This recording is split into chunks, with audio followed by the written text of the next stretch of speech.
माता जी के पास हजारों चिट्ठियां आती थी। सबको पढ़ना जवाब देना कठिन काम था, पर वे बड़ी सहजता से करती चली जाती थी। प्रारंभ के दिनों में हमें भी एक दिन में 80-90 पत्र लिखने पड़ते थे। इतनी चिट्ठी पढ़ना और जवाब देना सरल काम नहीं था। हम कैसे करते थे ये हमें भी नहीं पता चला। ऐसा लगता था जैसे कोई दिमाग में बैठकर लिख रहा है। कभी कभार एक आध चिट्ठी का जवाब हम पढ़ लेते तो स्वयं आश्चर्य करते थे, ऐसी विलक्षण शक्ति थी माता जी की। कभी कभी माता जी बोलती, तुम लोग सोचते हो बढ़िया चिट्ठी से बढ़िया आशीर्वाद मिलेगा। हम आशीर्वाद देंगे तभी तो आशीर्वाद मिलेगा। कलेक्टर की चिट्ठी क्लर्क लिखता है, पर जब तक उस पर कलेक्टर के दस्तखत नहीं होते उसकी क्या कीमत। जब हम दस्तखत करेंगे तभी तो उसकी कीमत होगी। वात्सल्य इतना था कि अपनी माँ भी क्या ध्यान रखती होगी। उन दिनों माता जी के पास ऊपर चौके में ही चाय बनती थी। हम पहले चाय नहीं पीते थे। यहाँ आए तो माता जी के दर्शन के पश्चात चुपचाप नीचे उतरने लगते तो माता जी जाने कैसे देख लेती थी। तुरंत बोलती, छोरा भाग रहा है, बुला। फिर पूछती, चाय नहीं पी? यहाँ ठंड है, चाय नहीं पिएगा तो मरेगा क्या? चल चाय पी। कभी कभी परिजनों को डांट कर भी भोजन करा देती। एक बार एक परिजन श्री S.N. सिंह जी आए। वे बोले, माता जी मैं तो रोटी ही खाता हूँ, चावल मुझे नुकसान करता है। इस पर माता जी बोली, देख बेटा, इसे चावल ही चावल खिलाना, देखती हूँ कैसे नुकसान करता है। और वास्तव में उन्हें कुछ नहीं हुआ। प्राण प्रत्यावर्तन शिविर में आखिरी दिनों सबको पूरी कचौड़ी खिलाती थी, साथ में रास्ते के लिए बांध कर भी देती थी। कहती, इतने दिनों उपवास किया है, मन ललचाएगा, पर तुम लोग बाहर की चीज मत खाना, इसे ले जाओ, रास्ते में यही खाना, घर पहुंचकर घर का बना खाना ही खाना। एक बार गुरुजी ने पत्र व्यवहार के क्रम में बुलाया। एक चिट्ठी दिखाते हुए उन्होंने पूछा, इसे जानते हो? उस समय चौके में टीकमगढ़ की एक लड़की रहती थी, सुधा श्रीवास्तव। उसके पिता हरिराम श्रीवास्तव जी का पत्र था। मैंने कहा, जानता हूँ गुरुजी, सुधा के पिताजी हैं। पत्र में समाचार लिखा था, उन्हें पुत्र प्राप्ति हुई है। गुरुजी बताने लगे, यह साल भर पहले आया था और मेरे साथ घूमने गया था। गुरुजी हर मिलने वाले से उसका हालचाल कष्ट कठिनाई पूछते थे। मैंने इसे खोद खोद कर पूछा, तब इसने इतना ही बस कहा, मेरी 6 लड़कियां हैं। फिर बोले, बेटा इसे माता जी की तरफ से चिट्ठी लिख देना कि तुम्हारी सारी लड़कियों की शादी हम अच्छे घरों में कराएंगे और तुम्हारा लड़का संस्कारवान होगा। श्री देवराम पटेल जी की पत्नी बताती हैं कि जब वे सन 1971 में शांति कुंज आईं तो उन दिनों जहाँ चारों ओर जंगल था, कोई विशेष आबादी भी नहीं थी। कुछ भी सामान लाना हो तो शहर जाना पड़ता था। मैं भरा पूरा घर छोड़कर आई थी। मेरी भाषा भी थोड़ी अलग थी, सो मुझे घर की बहुत याद आती थी। पर माता जी तो माता जी, वह सबके मन की बात जान लेती। एक दिन मुझे बुलाया और बोली, घर की याद आती है, माँ की याद आती है। मैं हूँ ना तेरी माँ, तू मेरे पास आ जाया कर। मैं तुम्हारी माँ बाप सब हूँ, लो पानी पियो। उन्होंने मुझे अपने हाथ से पानी पिलाया। मेरा मन भर आया, पर उस दिन के बाद मुझे कभी घर की याद नहीं आई। लगा ही नहीं कि मैं घर से कहीं बाहर हूँ। सुबह माता जी के साथ आरती करते, भजन गाते। माता जी कुछ न कुछ बात व चुटकुला आदि सुनाकर खूब हंसाती। एक बार बोली, चलो छोरियों चूल्हा बनाते हैं। गए तो देखा माता जी ने खूब सुंदर मिट्टी का चूल्हा बना कर रखा था। क्योंकि हम छत्तीसगढ़ के हैं सो हमें रोटी बनानी नहीं आती थी। माता जी ने अपने हाथ से हमें रोटी बेलना सिखाया। कहती, आ छोरी, तुझे रोटी बनाना सिखाऊं। बाजरे की रोटी, मक्के की रोटी, पूरी, कचौरी, माता जी सब कुछ बनाना जानती थी। रोटी तो वे फटाफट हाथ से ही बनाती थी, उसके लिए उन्हें चकले बेलन की जरूरत नहीं पड़ती थी। माता जी सब जानती थी, शायद ही कोई काम ऐसा होगा जो उनसे छूटा हो। गाना बजाना, लिखना, पढ़ना, सिलना आदि वे सब जानती थी। प्रारंभ के 1-2 साल तो ऐसे कटे जैसे हम माता जी के साथ पिकनिक मना रहे हों।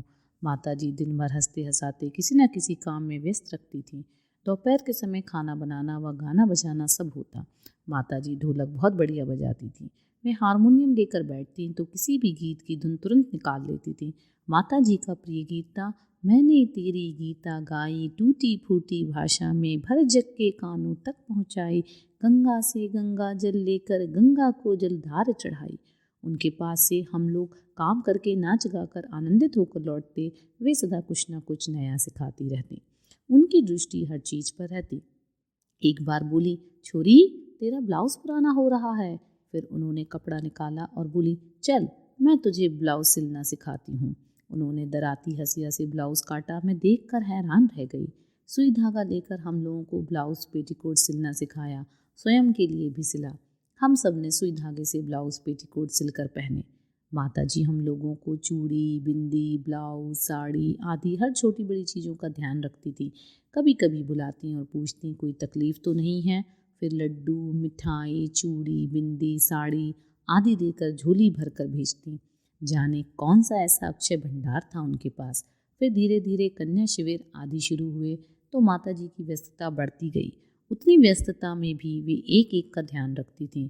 कभी भी बुलाती, उस छोरी के पास साड़ी नहीं है कहकर बुलाकर साड़ी देती, उसके पास अमुक चीज़ नहीं है कहकर कुछ देती। इस प्रकार सबकी छोटी से छोटी आवश्यकता का भी वह ध्यान रखती थी। इतना ध्यान तो साक्षात जगदम्बा ही रख सकती है। कभी कभी हम लोग मिलने जाते तब माताजी लिख रही होती। वे हम लोगों से बात भी करती जाती और लिखती भी जाती। सब हाल चाल पूछती और एक दो बात कहकर खूब हंसाती भी। पर हमने देखा इतना सब करते हुए भी कलम उनकी बराबर चलती रहती। बात करते करते भी कलम रुकती नहीं थी, जैसे दोनों अलग अलग दिमाग से किए जा रहे हों। सन 1986 में मैं बहुत बीमार पड़ी। मुझे लकवा हो गया था। मैं बिल्कुल बिस्तर से लग गई। मेरा उठना बैठना, चलना फिरना, खाना पीना आदि सब बंद हो गया था। डॉक्टर बोले कि अब यह नहीं बचेगी। 1 माह से भी अधिक समय हो गया था। मैं बिस्तर से उठ भी नहीं सकती थी। सबने मेरे बचने की उम्मीद छोड़ दी थी। तब बच्चे लोग मुझे गोद में उठाकर माता जी के दर्शनों के लिए ले गए। माता जी ने मुझे देखा और कहा, तुझे क्या हुआ है छोरी? ऐसा कहकर एक थपकी टांग पर, एक कंधे पर, एक पीठ पर दी। बस 3 थपकी दी और बोली, बेटी क्या हो गया? चिंता मत कर, ठीक हो जाएगी, बिल्कुल ठीक हो जाएगी, बिल्कुल ठीक हो जाएगी, बिल्कुल ठीक हो जाएगी। 3 बार कहा। फिर बोली, तू तो जा नहीं सकती, तेरे छोटे छोटे बच्चे हैं, चिंता मत कर, तू ठीक हो जाएगी। माताजी के आशीर्वाद से मैं अगले ही दिन न केवल बिस्तर से उठकर खड़ी हुई बल्कि स्वयं चलकर शौचालय तक गई। मुझे चलते देखकर बच्चे चिल्लाने लगे, माँ चल मत, तू गिर जाएगी। उन दिनों हम ऋतंभरा भवन में रहते थे। मैं चली रही हूँ सुनकर पास पड़ोस वाले सब कार्यकर्ता इकट्ठे हो गए। सब मुझे चलते हुए देखकर हैरान थे। जिसने भी सुना सब काम छोड़कर मुझे देखने दौड़ पड़ा। मुझे आज भी वो दृश्य याद है जब मुझे देखने के लिए मेला जैसा लग गया था। उस दिन सबने माता जी की शक्ति को अपनी आंखों से देखा था, उस भगवती की लीला को जाना था। उसके बाद आज से आज तक वो 24 वर्ष 1986 से 2010 हो गए। मैं पूर्णतः स्वस्थ हूँ। यशोदा शर्मा। लाली, खाना क्यों नहीं खाया? मैं जब कन्या सत्र में शांति कुंज आई थी तो हमारा ग्रुप सबसे बड़ा ग्रुप था। उस सत्र में 250 लड़कियां थीं, कुछ विवाहित भी थीं, पर सबके लिए एक सा नियम था। हम लोगों का बैच सर्वाधिक शरारती भी गिना गया। हमारा सत्र शुरू हुए 5-6 दिन ही हुए थे। हम लोग देखते थे कि कभी कभी कुछ सीनियर लड़कियां घंटी लगने से पहले ही खाना खा लेती हैं। उस दिन हमें भी थोड़ा जल्दी भूख लगाई। हमारे साथ की बहनें भी बोली, आज अभी से भूख लग रही है। हमने सोचा चलो आज हम भी जल्दी भोजन कर लेते हैं। हम 4 लोग ऊपर भोजनालय में गए और थाली और पानी का गिलास लेकर बैठ गए। भारती अम्मा और सोमा अम्मा रोटी सेक रही थी। हमें यूँ बैठे देखकर वे आपस में इशारा कर मुस्कुराईं, पर बोली कुछ नहीं। हमें लगा शायद हमसे कुछ गलती हो गई है, पर फिर सोचा अब तो बैठ ही गए हैं, अब क्या करें, बैठे रहते हैं। फिर दोनों कुछ देर तक आपस में इशारा कर मुस्कुराती रहीं। फिर अचानक भारती अम्मा उठी और हमारे सामने से थाली उठाकर ले गईं। बोली कुछ नहीं। हमें बहुत अपमान महसूस हुआ। हम चुपचाप नीचे उतर आए। भोजन की घंटी बजी। सबने भोजन कर लिया, पर हम चारों भोजन करने नहीं गए। भूख तो बहुत लग रही थी, पर मन में आता कि इतने अपमान के बाद अब कैसे जाएं। उन दिनों जब सब भोजन करते थे तो माता जी सामने बैठती थीं। इतने लोगों में भी उन्हें पता चल गया कि हम चारों भोजन करने नहीं आए हैं। उन्होंने हमें बुलवाया। हिम्मत बटोर कर हम लोग गए। माता जी अपने कमरे में थीं, हम भी वहीं चले गए। माता जी ने पूछा, लाली खाना क्यों नहीं खाया? माता जी के इतना पूछते ही हमारी रुलाई फूट गई। हम फफक फफक कर रोने लगे। फिर सब बात बताई। कहा माता जी वो हमें हमारी गलती बताती, हमें समझा देती, हमें बुरा नहीं लगता, पर इस व्यवहार से अब हम खाना कैसे खाएं जाएगा। माताजी ने भारती अम्मा और सोमा अम्मा को बुलाया और उक्त व्यवहार के लिए डांट लगाई। फिर आगे से किसी के साथ भी ऐसा व्यवहार करने के लिए मना किया। फिर बोली, अब इन छोरियों के लिए गरम गरम खाना बनाओ। माताजी ने दोबारा खाना बनवाया और अपने सामने बिठाकर खूब लाड़ प्यार लुटाते हुए खाना खिलाया। कुछ क्षण ऐसे थे कि अपनी सगी माँ भी शायद इतना प्यार न लुटाती होगी। उस दिन माँ जगदम्बा का प्यार पाकर हम धन्य हो गए। ऐसे ना जाने कितने ही क्षण अनेकों परिजन अपने हृदय में समेटे हुए हैं। आज भी जब हम उन पलों को याद करते हैं तो वो पल सजीव हो उठते हैं। गुरु जी का समझाने का तरीका बड़े गजब का था। कन्या शिविर में अक्सर गुरुदेव पारिवारिकता के संबंध में प्रवचन करते थे और छोटी छोटी बातें भी इसी ढंग से बताते थे कि समझ में आ जाएं। सत्ता के साथ मनोविनोद के क्षण। श्री दिलीप कुमार दत्ता। श्री दिलीप कुमार दत्ता डॉक्टर दत्ता के भाई हैं। उनके पास भी गुरुजी माताजी के ढेरों संस्मरण हैं। वे बताते हैं, सन 1967 में मैं व मेरे भाई डॉक्टर A.K. दत्ता का परिवार दोनों एक साथ देवास में रहते थे। वहीं दोनों की सर्विस थी। गायत्री यज्ञों की श्रृंखला में गुरुदेव देवास आए और हमारे यहाँ ही ठहरे। कार्यक्रम की समाप्ति पर जाते समय गुरुजी ने कहा, दिलीप, तुझे मालूम है मैं तुझे क्या देकर जा रहा हूँ? मैं हैरानी से उन्हें देखता रहा। मुझे कुछ समझ नहीं आया। उन्होंने पुनः कहा, तेरे 2 बच्चों में से एक का जीवन आज ही समाप्त था। मैं उसे जीवन देकर जा रहा हूँ। मैं अवाक रह गया, जिसकी मैं कल्पना भी नहीं कर सकता था। गुरुवर ने उसे देख लिया और विधान बदलकर मुझे कृतकृत्य कर दिया। ऐसी अनेक घटनाएं मेरे जीवन में बीती हैं जब पूज्यवर ने संरक्षण प्रदान किया है। आज मेरा वह बच्चा अमेरिका में इंजीनियर है। ऐसे ही एक बार मैंने गुरुजी से कहा, गुरुदेव, मेरी इज्जत का सवाल है। मेरे 2 भाई डॉक्टर हो गए हैं। गुरुजी ने पूछा, तूने क्या पढ़ाई की है? मैंने कहा, M.Com किया है। जवाब मिला, तब तू डॉक्टर कैसे बनेगा? मैंने कहा, गुरुजी, डॉक्टर नहीं बन सकता, इसलिए तो आपके पास आया हूँ। गुरुजी बोले, अच्छा, तुझे डॉक्टर के समकक्ष बना दिया जाए तो चलेगा? मैं खुश होकर हामी भरकर चला गया तथा डॉक्टर के समकक्ष फैमिली प्लानिंग ऑफिसर के पद के लिए अप्लाई किया। कुछ दिनों बाद मुझे पत्र मिला। लिखा था, रिग्रेट, यानी नॉट सिलेक्टेड। मैं फिर गुरुजी के पास गया। कहा, गुरुजी, मुझे तो रिजेक्ट कर दिया गया। गुरुजी ने वह पत्र हाथ में लिया और बोले, तेरा हो जाएगा सब कुछ। मैंने कहा, गुरुजी, आपको अंग्रेजी नहीं आती, इसमें लिखा है रिग्रेट। गुरुजी ने पुनः कहा, चिंता मत कर, सब हो जाएगा तेरा। 15 दिन बाद दूसरा पत्र आया।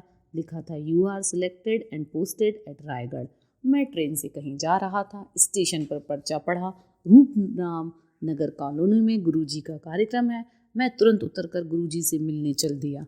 गुरुजी के पास पहुंचा हुआ बताया, गुरुजी, मेरा सिलेक्शन हो गया। उन्होंने झट से कहा, क्यों रे, तूने तो कहा था कि मुझे अंग्रेजी नहीं आती, जा ट्रेन खड़ी मिलेगी।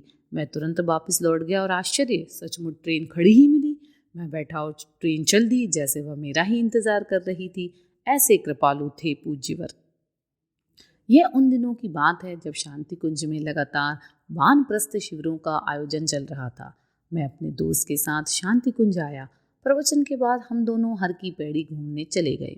लौटकर जब वंदनीय माता जी के पास गए तब तक गुरुदेव वानप्रस्थ संस्कार संपन्न कराकर ब्रह्मदंड वितरित करके ऊपर अपने कमरे में जा चुके थे। माता जी ने हम दोनों को ऊपर गुरुजी से मिलने भेज दिया। गुरुजी ने 2 ब्रह्मदंड मंगाए व एक मुझे दे दिया। फिर मेरे दोस्त को देखकर बोले, तुझे ब्रह्मदंड दूं कि नहीं? तू जब घर से आया तो तूने अपनी पत्नी को थाली फेंक कर मारी, जिससे उसकी नाक पर चोट लग गई। अब तू ब्रह्मदंड से मारेगा? चाय में शक्कर कम थी ना? ब्रह्मदंड से मारेगा तो मुझे भी पाप लगेगा। घटना बिल्कुल सत्य थी। मेरा दोस्त सुनकर हैरान रह गया कि गुरुजी को कैसे मालूम हुआ। गुरुजी के चरणों में श्रद्धावनत होकर उसने माफ़ी मांगी और आगे से ऐसा न करने की कसम खाई। तब गुरुदेव ने उसे भी ब्रह्मदंड प्रदान किया।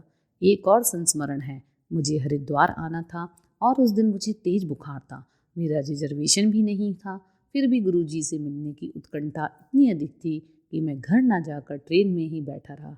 रिजर्वेशन कराने जाने की भी मुझ में हिम्मत नहीं थी। अचानक एक कुली आया और बोला, आपको रिजर्वेशन चाहिए? मैंने कहा हाँ, और बिना कुछ पूछे उसे टिकट और 50 रुपये दिए। वह टिकट और पैसा लेकर चला गया। उसके जाने के बाद मन में विचार आया, यदि वह ना लौटा तो क्या होगा? जो टिकट था वह भी गया। फिर सोचा, अब जो होगा देखा जाएगा। थोड़ी ही देर में वह कुली आ गया और जिस सीट पर मैं बैठा था वह उसी सीट का रिजर्वेशन करा कर लाया था। मैंने भगवान को धन्यवाद दिया और चैन से सो गया। हरिद्वार पहुंचा, माताजी से मिला तो उन्होंने कहा, बेटा गुरुजी के 2 फ़ोन आ गए, तुझे ऊपर बुलाया है। मैं कुछ समझा नहीं, मन में सोचा मैं तो अभी आ रहा हूँ, 2 फ़ोन पहले से कैसे आ गए। ऊपर पहुंचा, देखते ही गुरुजी ने कहा, रिजर्वेशन मिल गया और बुखार भी उतर गया ना। मैंने गुरुजी से पूछा, गुरुजी आप कहाँ पर थे? पर फिर तुरंत ही मन में सोचा, मैं क्या पूछ रहा हूँ, वे तो सर्वज्ञ हैं।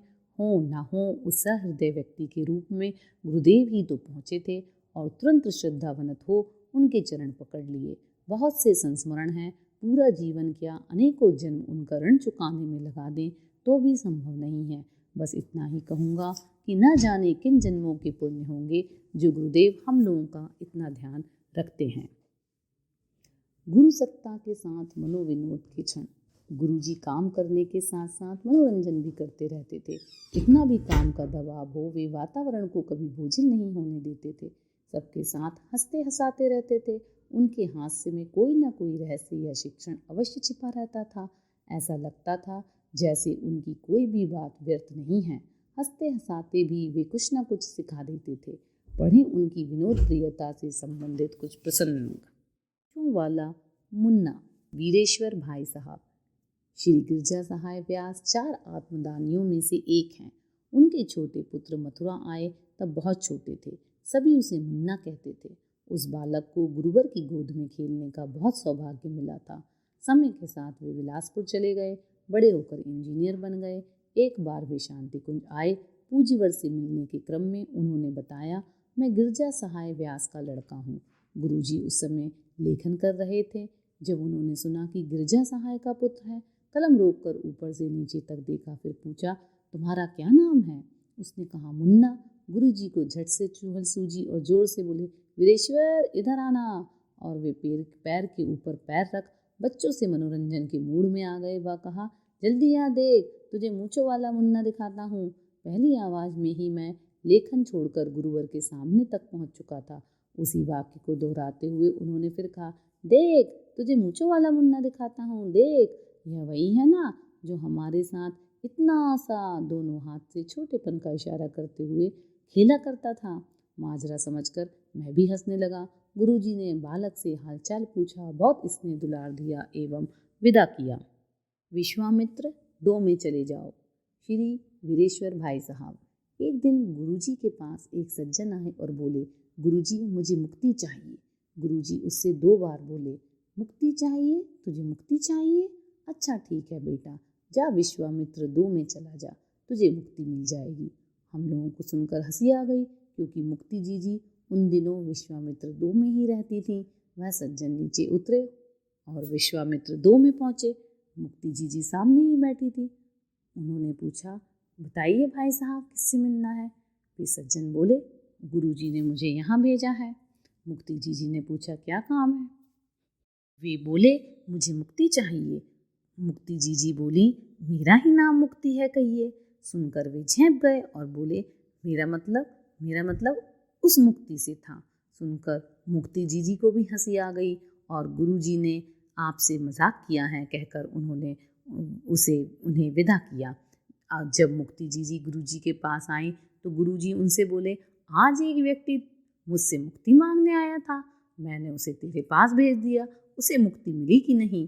फिर तो हम सब भी खूब हंसे। अच्छा, तो हम मूछ मुड़ा लेते हैं। डॉक्टर मंजू जोपतार। अपने बुजुर्गों के मुंह से मैंने सुन रखा था कि व्यक्ति जिस किसी भी प्रतिभा का धनी हो, उसे उसकी आवश्यक सामग्री सदैव अपने साथ रखनी चाहिए। यह बात मुझे बहुत अच्छी लगी थी। चूंकि मैं स्त्री रोग विशेषज्ञ थी, अतः प्रसूति के समय हेतु आवश्यक औजार अपने साथ बैग में ही रखने लगी। इसी बीच में हरिद्वार आई। बैग हमेशा मेरे साथ ही रहता था। मैं ऊपर खाना खा रही थी, तभी माताजी गुरुजी के पास खबर पहुंची कि ब्रह्मवर्चस्व के श्री भास्कर तिवारी जी की पत्नी को प्रसव का दर्द उठा है, अतः शीघ्र अस्पताल जाने की व्यवस्था करनी है। मैं डॉक्टर हूँ, यह बहुत लोगों को मालूम था। किसी ने मुझे बुलाया और माताजी के पास भेजा। उन्होंने पूछा। मैंने कहा, माताजी मेरे पास सब सामान है, कुछ आवश्यकता नहीं पड़ेगी। अब तो माताजी बहुत खुश हुई। वह बहुत आशीर्वाद देकर ब्रह्मवर्चस्व भेजा। शीघ्रता के कारण मेरे लिए कार निकलवाई गई, जिसे आदरणीय डॉक्टर प्रणब भाई साहब ने स्वयं चलाया। हम ब्रह्मवर्चस पहुँचे, सुखपूर्वक प्रसव करवाया, लड़का हुआ जिसका नाम बाद में शरद रखा गया। शांति कुंज वापस लौटकर वंदनीय माता जी को रिपोर्ट दी। माता जी ने खूब पीठ थपथपाई। उस समय गुरुजी व माता जी दोनों धूप में छत पर बैठे थे। माता जी ने जैसे ही सुना लड़का हुआ है, खुशी से बोल पड़ी, मैं जीत गई। पता नहीं गुरुजी और माता जी की परस्पर क्या चर्चा हुई थी, पर उसमें माता जी का कथन सत्य हुआ था।